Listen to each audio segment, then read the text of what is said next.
we've got Dr. Shawn McCoy here, who's going to give us the numbers and the facts. Let's give him a good round of applause.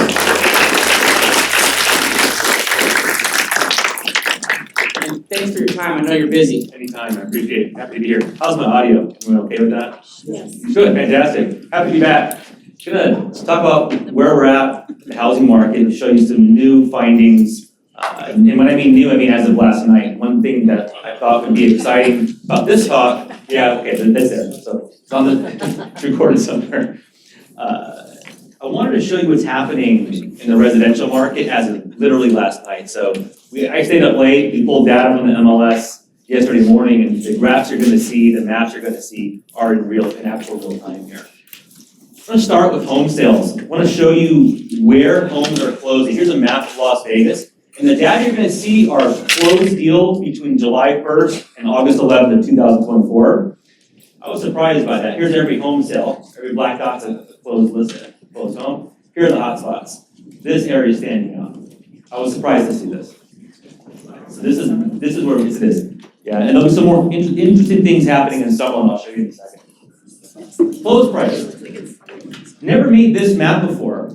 We talk a lot about the evolution of median home price in the valley, yet we don't think I haven't thought up until now, what houses are selling above that median and what houses are selling below that median. So this is a high resolution heat map of home prices, but the color codes, the light green is really tracking what parts of the valley are below median, and these high color reds are tracking what parts of the valley are selling above median. And one thing we're also finding is Northwest had a couple of clusters. And I think that for those who didn't know the Grand Teton, Gilcrease Orchards area, we see a lot of larger homes near Harborview selling a lot of money and has quite a good price. Last talk I was here, I showed you this map that represented sale price to list price. And we had a question from the audience that asked, was this based on original list price or final list price? And to add clarification, this was created based on original list price. But the other cool comment that came out of last trends talk is people said, well, look, we kind of want to know where are prices dropping, where are prices increasing. And so forget the sale price or list price. I'm going to show you a new map. And here's the color codes. Anything in red is going to represent where we see agents dropping list price on houses. And everything you see in green is where you see agents increasing list price on houses. And that yellow, think about that as that neutral area, areas where we're not seeing a very significant shift in list price. Here's the map. Here's the map, at least for the Northwest.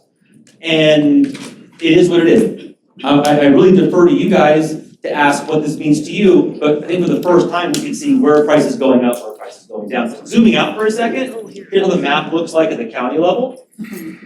And everything in red is representing price dropping areas. But what I'm going to now do is contrast this map with days on market. And I found this contrast to be interesting. So here's the price drop map, and here's the days on market map. And one thing you see is not a perfect correlation, but you do see a correlation nonetheless between where it's taking a longer time to sell a home and where we're seeing more tendency to take price drops. Now, suppose I went to the assessor's website. I think we've all done this at some point. Punch in a parcel, and you would get everything you know about a house. It's actually my house. I blocked a bunch of it out. I could. And it would show your address, owner, mailing address. You can click somewhere and get a recorded document. And if you look really hard and you go to the reporter's office, you can find all recorded documents. Suppose I did this for every single parcel that exists in Clark County.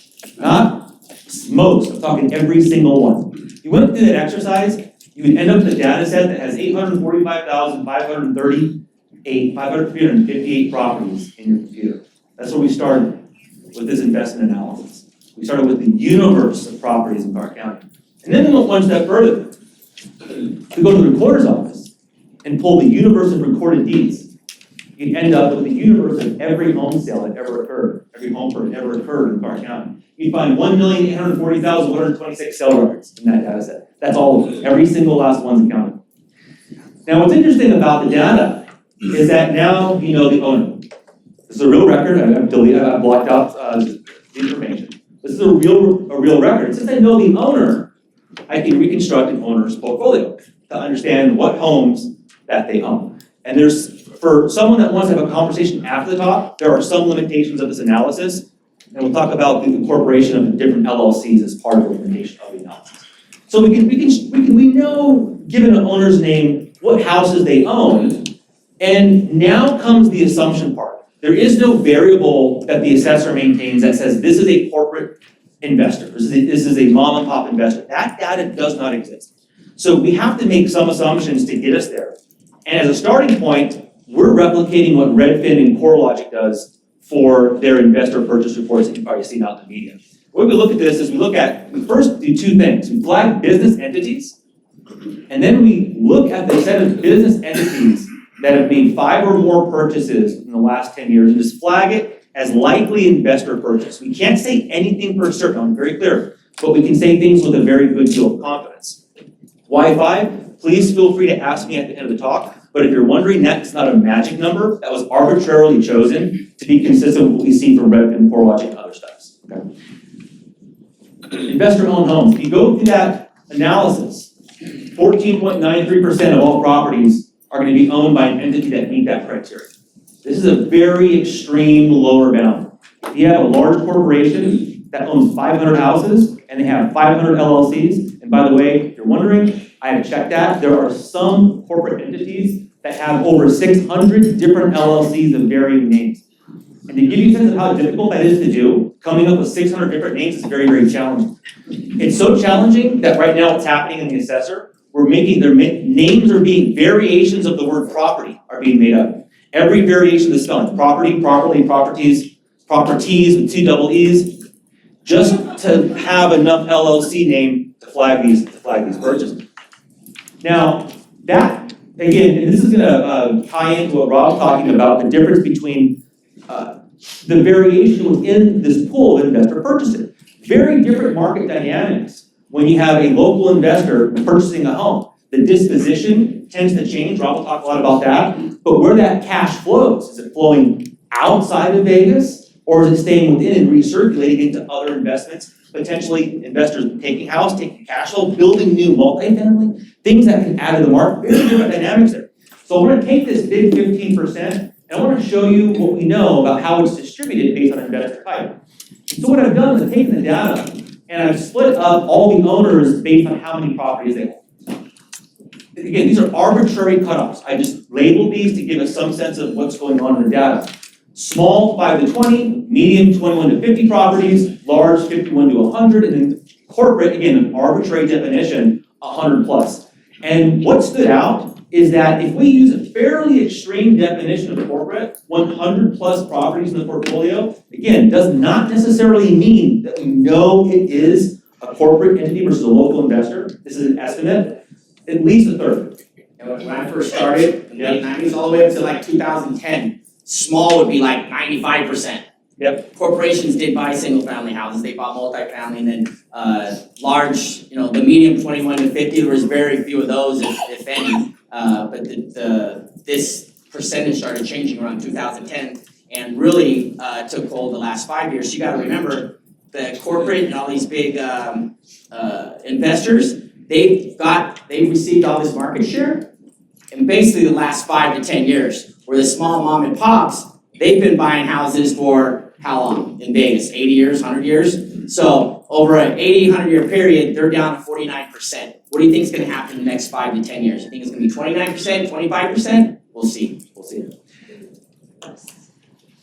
Investor purchasing dipped for a while. We are noticing an uptick and an increase. But going back to this massive data set we assembled, we have parcel numbers. And that got me really excited because I'm a Geographic Information Systems specialist. What I do. And so I said, well, if we know the parcel number, why don't we go get parcel maps from the assessor and then link up every home to every parcel so that I can show you where every single investor-owned home is. Every single one. Now, one thing I want to highlight is that they're basically everywhere, but it's really difficult when we create maps. We have fixed dot size, so we can't really tell where the concentrations are. So I'm going to run this through a heat map and show you this map in a heat map version to show you where the largest clusters investor-owned homes are. That's what the map will look like. So I can go back to Southern Nevada, and I can overlay that heat map and show you that there are two large areas that have the single largest concentrations, North Las Vegas, Northwest Sky Canyon area. Here's all the zip codes to give you a sense, but 89031, the 15.39% is a market average. If you go into a specific neighborhood, I'll show you some pictures in a second, things can look very differently. Here's North-Northwest zoomed in. And one thing I want to highlight is don't trust zip code data anymore. If we look at this cluster, we have this big hotspot that's overlapping 3 to 4 different zip codes. So if I look at 89131, we might say not a lot of activity. 89166, not too much activity. So the unit of geography really matters. We can't constrain ourselves anymore to a neighborhood, a zip code. We have to look at the real data to know what's happening in the market.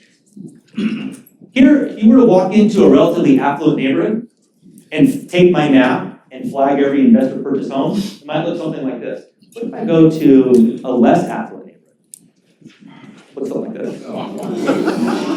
So the next time someone tells you that corporate investors don't have an impact on your market, you can show me one of these maps. Where is that map? Where's that location? This is going to be in the north part of the delta. So this is going to be roughly somewhere right in there. No, she's. Talking about affordability and housing for a second, we have looked at price trends and interest rates, and now is the time, because they've got so out of control, we need to bring them together. When we're thinking about buying housing, home price might not change, but if interest rates go up, it's going to cost the typical buyer a lot more money. So I thought it'd be interesting to just go through a simple thought experiment. What's the maximum amount of house the median homeowner could finance based on the current median income level, prevailing mortgage rates, and I'm making an assumption on 30% debt to income and 0% down payment. If you have suggestions to improve that, let me know, we can change it. But I just want to give some sense of how much house in terms of square footage could you buy. And here's the trend. And one thing we found is that we're averaging a purchasing power loss of about 240 square feet per year. Now, what does this mean for you?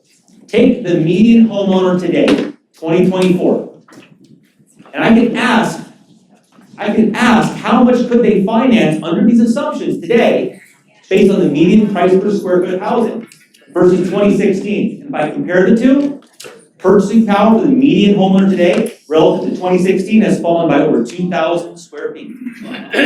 That's how big housing costs have changed in this city. We're thinking a lot about housing costs. We released a report on mortgage default trends in June 2024. This is the report that went out.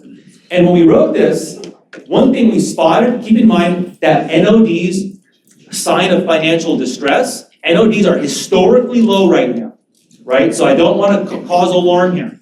But what we did spot is that while they're low, a very persistent, sticky upward trend in default activity. And what stood out right here in the graph at the end, that June 2024 NOD figure, 151 NODs issued that month, it stood out because that was a 41% year-over-year increase. And that got us on, it got our attention. So we released the report, true story, released the report 3 days ago. I get my hands on July 2024 NODs. And guess what happened? There was a 48% month-over-month increase in NODs in July relative to June, 1 month. So that whole annual increase we thought about in June, we saw it just in this July month. But are they, in the past, those would turn into, a high percentage would turn into foreclosures. Now, a very low percentage turns into foreclosures, and I think we have the lowest foreclosure rate in history. I think it's like 1%. So if our foreclosure rate went up like 400%, it would just meet the average. Okay, so this is what we were talking about earlier, how all these programs are coming in. And another interesting fact, FHA has the highest delinquency rate ever, higher than 2008. But what that's delinquency just means 30 days late, right? So after the 30 days, you go back and you look at the 90-day and you look at the default rate. It's a miracle. It's back down to 1%. Why? Because they went to the HUD website or somebody called them from the servicer and said, hey, here's our forbearance program, 4 stages, boom, boom, boom, boom. And that's why you see the default go up and the foreclosures That's right. It's a great point, understanding how liquid and right, network built homes, there's a lot that will not link up foreclosure with default.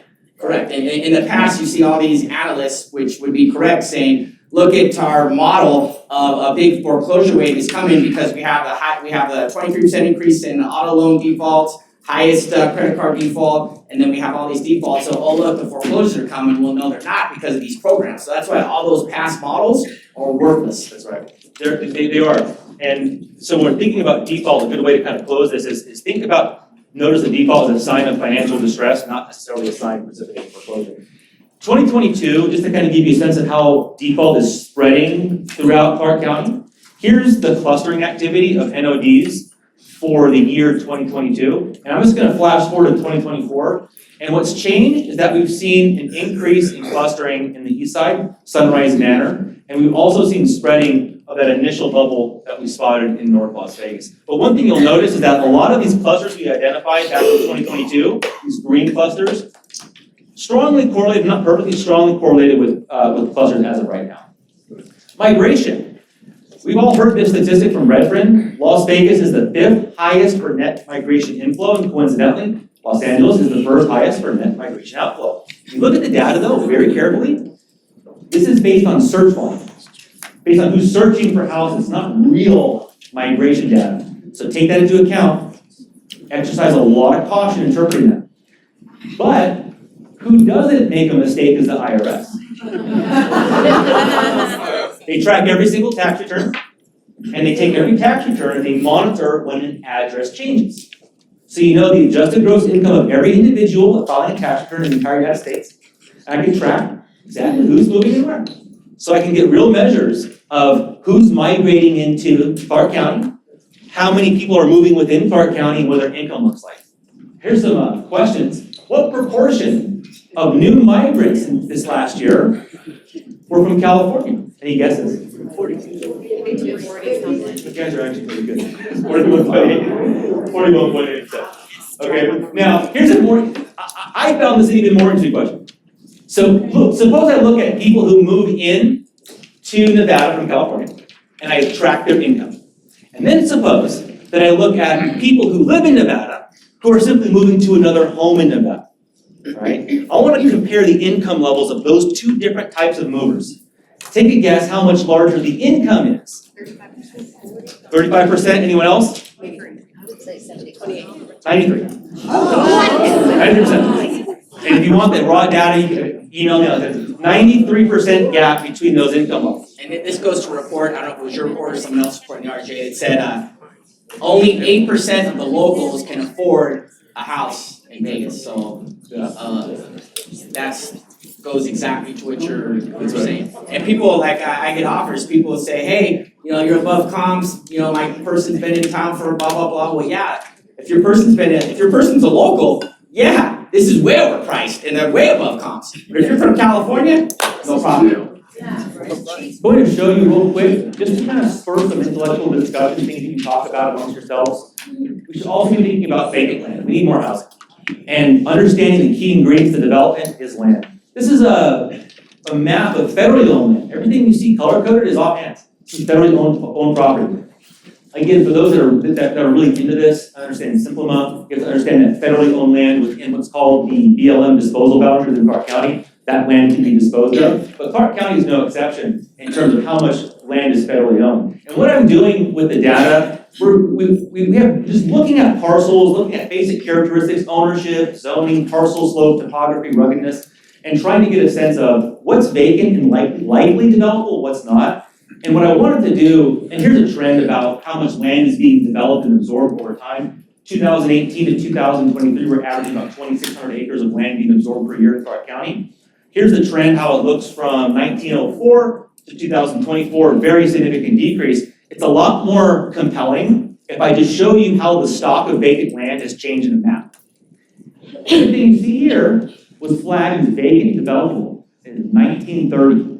And every map I go through, I'm going to show you how this clustering has changed from then up until now. I'm going to go real slow here. 1930, 1940, 1950, 1960, 1970, 1980, 1990, 2000, 2010, 2020, and how about the last 3 to 4 years? It's changed quite dramatically.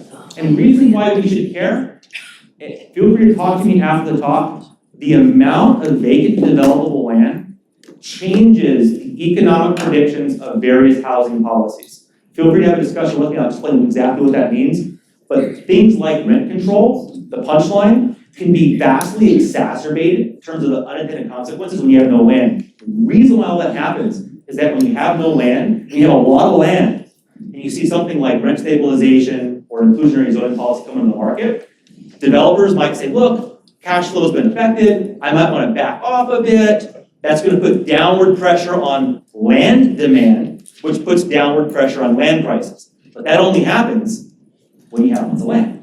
When you don't have lots of land, that land price adjustments tend not to occur, and you can get more of that reduction in proposed development policy. So, have we been priced out of paradise? I'm going to close with this. In our second to last report of the lead research report, we looked at renters, and we identified every renter in the American Community Survey and looked at their household income and contrasted it with their gross rent. So this is rent inclusive of utilities, everything. We're going to flag cost burden renters as renters who are paying 35% or more of their income on rent. There's a standard definition by us thinking about cost burden. 57.3% of renters fall into this category, more than half. It's a very large number. Renters spend almost 200% more of their income towards housing than typical homeowners. The housing wealth gap, so the wealth gap between homeowners and renters, is the largest today it's ever been in U.S. history. And one thing to keep in mind, we talk a lot about median income. The ACS reports median income for the whole market and for renters and for homeowners separately. We don't report that too often. We did. The median income of a typical homeowner is about $40,000 more per year larger than the median income of a typical renter. That's how big the gap is in income between the two groups. How does Nevada stack up? What if I did this analysis for every state, and ranked every state in terms of who has the highest proportion of cost burden renters? Any guesses where Nevada would stack up? Right next to California. There you go. Second highest cost burden state. How do we know that? Because California, we're East California now, and we can pretty much, we can, it's true, we can pretty much tell that the Vegas prices are gonna continue to rise, might have a few dips here and there. Why? California has a 3 to 4 million housing shortage right now.